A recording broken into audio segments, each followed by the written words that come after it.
بسم اللہ الرحمن الرحیم۔ کھول کے دیکھ چشم دل، آتا ہے لطف کیا نماز میں، ہر طرف آتا ہے نظر نور خدا نماز میں۔ اٹھو مسلمانوں اپنے مقدر جگا لو، نماز ادا کر کے اپنے اللہ کو منا لو۔ میرے دوستوں، میرے برخورداروں، اگر اللہ کو راضی کرنا ہے تو پھر سحری کے ٹائم اٹھنا پڑے گا، دعائیں قبول ہوتی ہیں۔ یہ وقت ہے اللہ کو راضی کرنے کا۔ نماز ادا کرنے کے بعد اللہ کا ذکر، یا غفورو اللہ کی سب سے بڑی صفت ہے۔ تو گناہوں کی معافی مانگنے کا بھی جو وقت ہے وہ سحری کا ٹائم ہی ہوتا ہے۔ تو جو بچہ والدین کی عزت کرے گا، والدین کا احترام کرے گا، وہی کامیابی کے راستے پر چلے گا۔ تو میرے دوستوں، برخورداروں، اگر آپ نے اپنی صحت بھی صحیح رکھنی ہے تو پھر یہ لازم ہے کہ اپنے والدین کا احترام کرو۔ اللہ نے اپنے عبادت کے ساتھ ساتھ والدین کا ہی ذکر کیا ہے۔ تو والدین کا مقام اولاد کے لیے سب سے پہلے نبی، اور اس کے بعد والدین کا ادب و احترام۔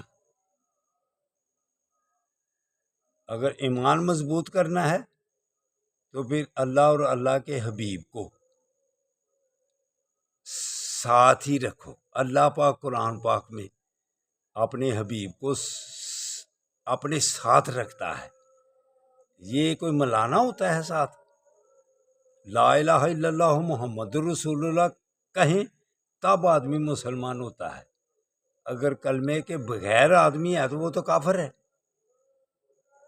تو لا الہ الا اللہ محمد الرسول اللہ، اس سے آدمی پاک صاف ہوتا ہے۔ جتنا بھی گندا ہو وہ پاک تب ہی ہوگا جب آقا صلی اللہ علیہ وسلم کا اللہ کے نام کے ساتھ نام جوڑے گا۔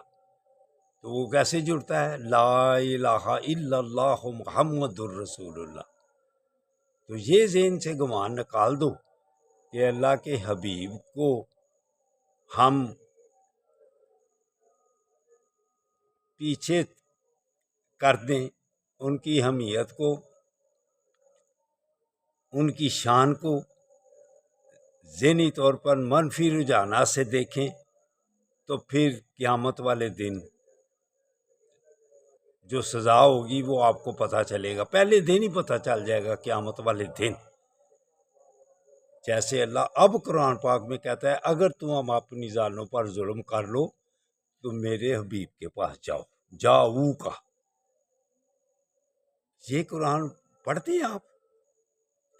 قیامت کا پہلا دن ہوگا تو معافی کیسے ملے گی؟ غور کرو اور پڑھا کرو کتابوں میں بھی، اور سنا کرو علماء سے بھی۔ کہاں جانا پڑے گا؟ آقا صلی اللہ علیہ وسلم کے پاس۔ اس لیے اعلیٰ حضرت نے فرمایا، آج لے پناہ ان کی، آج مدد مانگ ان سے، کل نہ مانیں گے قیامت میں اگر تم مان گیا۔ قیامت والے دن جو آنکھیں کھولنی ہے تو آج ہی آنکھیں کھول لے۔ اللہ حافظ، اللہ حافظ، اللہ حافظ۔